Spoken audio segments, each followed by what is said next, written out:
Teka lang saglit, pwede mo ba akong pakinggan? Gusto ko lang ipaalala baka ika'y masaktan. Padalos-dalos ka na naman sa iyong nararamdaman, na siyang sanhi ng puso mo kung bakit laging sugatan. Ikaw naman kasi masyado kang laging easy to get. Di mo pa nga lubos kilala, agad ka nang dumidikit. Paulit-ulit ka na lang sa iyong mga maling pasya. Di mo pinag-iisipan, anak ka ng tinapa. Pag-usapan ay pag-ibig, palagi mong iisipin. Wag mong sasanayin, utak mo ay paganahin. Para sa bandang huli ay wala kang pagsisihan. Pero kung mapilit ka, alam mo na patutunguhan. Uuwi kang luhaan, iiyak magdadrama. Magpopost sa iyong FB, hashtag ba't ako pa aba-aba. Malaunan damay ang mga seryoso.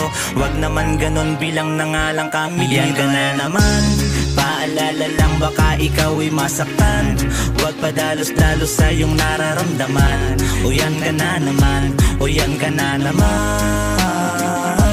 Yan ka na naman, paalala lang baka ikaw ay masaktan. Wag padalos-dalos sa iyong nararamdaman. O yan ka na naman, o yan ka na naman. Huwag kang matakot muli na buksan ang puso. Alam ko naman at ramdam ko ang sakit na dinanas mo sa iyo nakaraan. Kagandahan mo'y sinira at di na niya pinahalagahan.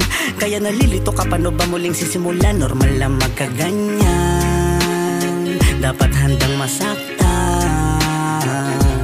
Paalala lang, huwag kang magpadala sa matamis na salita. Magarang damit at sasakyan.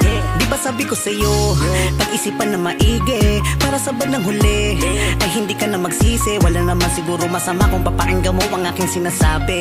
Tanging hangad ko lang naman ika'y mapaigi. Mahalin mo ang sarili, dahil ayokong makita kang luhaan na naman. Parang kahapon lang nung ika'y nagkaganyan. Gusto mo ba na lagi ka na lang nasasaktan? Kung susugal muli, talasan mo naman. Yan ka na naman, paalala lang baka ikaw ay masaktan. Huwag padalos-dalos sa iyong nararamdaman. O yan ka na naman, o yan ka na naman. Yan ka na naman, paalala lang baka ikaw ay masaktan. Huwag padalos-dalos sa iyong nararamdaman. O yan ka na naman, o yan ka na naman.